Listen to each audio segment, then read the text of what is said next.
শুরুতেই বলে নিই, আমি ঠিক করে কথা বলতে পারি না, গুছিয়েও কথা বলতে পারি না। কিন্তু আজ আমি এখানে কিছু কথা বলতে এসেছি। জানি না কথাগুলো কে কিভাবে নিবে। এই যে মাইল ট্রেন স্কুলটা নিয়ে যে ঘটনাটা ঘটেছে, কারণ এটা খুবই শোকাহত। আমারও ৩ টা বাচ্চা আছে। আমারও ৩ টা বাচ্চা একই স্কুলে পড়ে। আমিও ৩ টা সন্তানের মা। আর একটা মাই বলতে পারে তার সন্তান হারানোর বেদনা এবং কি সেই কষ্টটা। যেটা আমি ফিল করতে পারছি, বুঝতে পারছি। আমি এখন দেখি আর কথা না বলেই পারছি না। এতটা কষ্ট, আমাদের সামান্য রান্না করতে গেলেই, হাত পুড়ে গেলেই, সামান্য একটু আঙ্গুলের ছ্যাঁকা খেলেই সেই যন্ত্রণাই কতটা তীব্র। সেখানে একটা বাচ্চা এত মানে পুরো ফুল বডি পুড়ে গিয়েছে। পাশ দিয়ে হেঁটে যাচ্ছে কিন্তু কেন? বাচ্চাটাকে কি কেউই পারেননি আপনারা একটু বুকে জড়িয়ে ধরতে? একটু আগলে ধরে নিজের সন্তান ভেবে একটু কাছে কোনো হাসপাতালে পৌঁছে দিতে? না, আমরা দুনিয়াতে হচ্ছি যে যার জন্য ব্যস্ত। কিন্তু তার ভেতরেও কিছু মানুষ থাকে, কিছু অমানুষও থাকে। যেমন যে এই যে শিক্ষিকাটা, দেখেন কমসে কম ২০ টা বাচ্চাকে সে জীবন দিতে যেয়ে সে তার নিজের জীবনই হারিয়ে ফেলেছে। সে না চিন্তা করেছে তার বাচ্চা দুটোর কথা। আমি মন থেকে দোয়া করি, মন থেকে প্রার্থনা করি যে আল্লাহ তাআলা তাকে জান্নাতবাসী করুক, তাকে বেহেশত নসিব করুক। এই বাচ্চাদের জীবন দানের উসিলায় তার গুনাহগার মাফ করে দিক। কতটা বড় মনের মানুষ হলে এরকম ধরনের একটা কাজ করে। আমার ভিতরটা ফেটে যাচ্ছে বাচ্চাদের এই ভিডিওগুলো দেখে।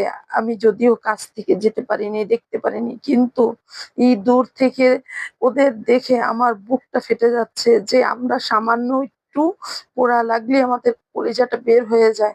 আর সেখানে দগ্ধ হয়ে পুড়ে ছারখার হয়ে গিয়েছে। কত লাশ পড়ে আছে, কত বাচ্চাগুলো হাহাকার করছে, ছটফট করছে। বানিয়টে আপনারা যান, দেখেন কি অবস্থা। মানে যেগুলো দেখার মতো না। তাই আমি বলি আপনারা সচেতন হয়ে যান।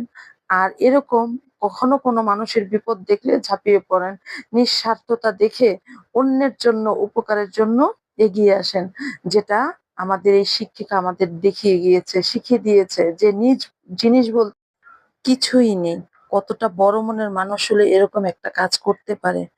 আর আল্লাহ তাআলারও হুকুম, কখন কার মৃত্যু কোথায় টেনে আনে, কোথায় ডেকে আনে। কে ভেবেছিল যে ঐদিন ওই স্কুলে ওই টাইমেই এই দুর্ঘটনাটা হবে? তো আল্লাহ তাআলা সবাইকে হেফাজত দান করুক। ভেবেছি দেশটা স্বাধীন হয়েছে।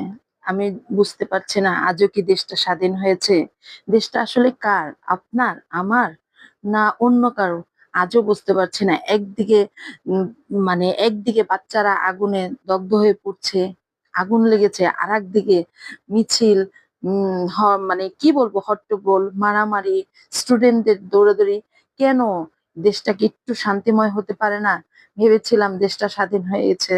দেশটা কি বলবো এখন যে যার মতো স্বাধীনভাবে চলতে পারবে, সুষ্ঠুভাবে চলতে পারবে।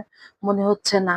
আবার পুনরায় নিশ্চয়ই কোনো অঘটন দুর্ঘটনা আমাদের দিকে এগিয়ে আসছে। তো আমি সবার উদ্দেশ্যেই বলি, আসলে গ্যাঞ্জাম করা কিংবা যেকোনো কিছু করলেই করা হয়। সবকিছু আমাদের হাতের দিকেই। কিন্তু করলেই কি ভালো? সুস্থ শান্তি জীবনটা কি ভালো? না অগুছানো জীবনটা ভালো?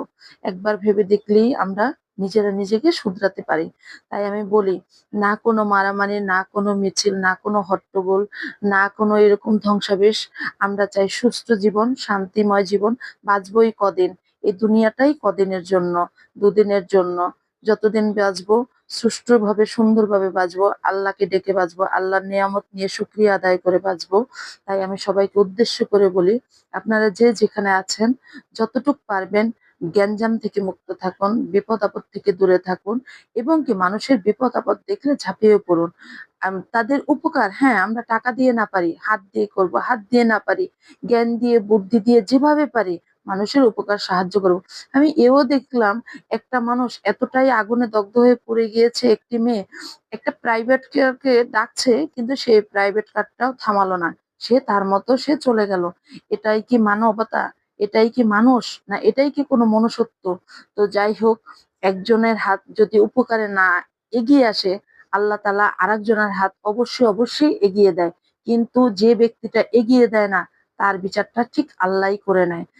আমি চাই আল্লাহ যেন যারা এই বিপদের সময় যারা উপকারে না এগিয়ে এসেছে, না বিপদে এগিয়ে এসেছে তাদের অন্তত বোঝার তৌফিক দান করুক। আমি বলবো না তাদের বিচার করুক, কারণ আল্লাহ তাআলা এক। আল্লাহ তাআলা সবার জন্য সমান। আল্লাহ তাআলা কাউকে বুকে এবং পিঠে নিয়ে বিচার করে না।